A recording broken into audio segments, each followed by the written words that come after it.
देखिए, CBI special court का यानी जो लोअर कोर्ट है ये उसका फैसला है और कोर्ट का फैसला होता है तो हम लोग तो भाई पालन करते ही है ना। पालन नहीं कीजिएगा तो कंटेम्प्ट ऑफ कोर्ट हो जाता है। तो सबको कोर्ट के फैसले को, आदेश को जो है पालन करना ही चाहिए। दूसरी बात, ये कोई अंतिम जजमेंट नहीं है। 6 बार जो भी सज़ा हुई है, हम लोग हर केस पे अपील में हाई कोर्ट जा चुके हैं। तो निर्णय जो होगा ये अंतिम फैसला नहीं। लालू जी ज़रूर बड़ी होंगे, हाई कोर्ट है। हाई कोर्ट नहीं तो जो जुडिशियल जो स्ट्रक्चर जो होता है, हाई कोर्ट के बाद जो है सुप्रीम कोर्ट होता है। कई बार आप लोगों ने देखा होगा निचली अदालत का जो फैसला होता है हाई कोर्ट में गलत हो जाता है। या कई बार हम लोगों ने कई चर्चाओं को, कई विषयों को देखा है कि भाई हाई कोर्ट में जो फैसला हुआ सुप्रीम कोर्ट में पलट जाता है। तो ये सारी चीज़ें जो हैं, तो अब कोर्ट का फैसला है तो उसका हम लोग पालन तो करेंगे ही।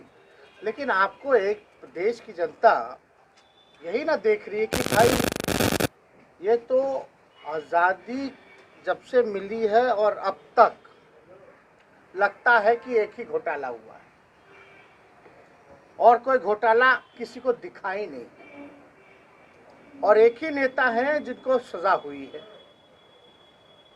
और एक बार नहीं बार बार, यानी केस एक था उसको बांट दिया गया।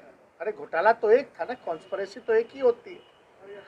अब फल्ला फल्ला कितनी बार सजा देगी? देश की जनता जान रही है कि सजा किस कारण जो है गरीबों के मसीहा नेता को क्यों मिला है।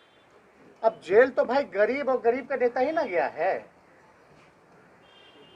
जो अमीर हैं, जो बड़े लोग हैं या उनके बड़े लोगों के जो नेता हैं, उन पे कभी कार्रवाई हुई है क्या? बिहार में 80 घोटाला हो गया अब तक 15 सालों के अंदर नीतीश जी के राज में, लेकिन कहाँ किसी पे कोई कार्रवाई? कहाँ कोई मंत्री या अधिकारी जो है जेल गया?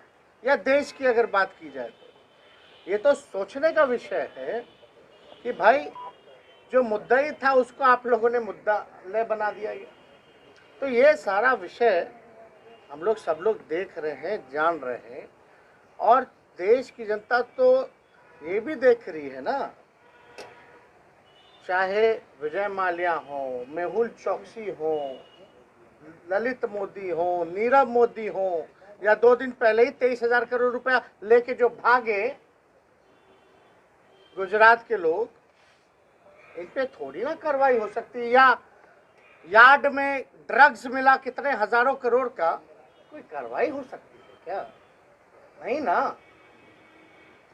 तो सब लोग तो जानते ही है कि भाई जो सीबीआई, ईडी, इनकम टैक्स मात्र अब बीजेपी का एक पार्टी का प्रकोष्ठ जैसे काम करता है, वही प्रकोष्ठ के रूप में काम कर रहा है।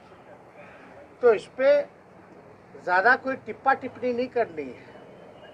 ये लोग देख रहा है और जनता की अदालत सबसे बड़ी अदालत हुई है, और जनता की अदालत में लालू जी कभी भी गुनहगार नहीं थे, ना है और कभी भी नहीं रहेंगे। जनता ने सर आंखों पे बैठाया है।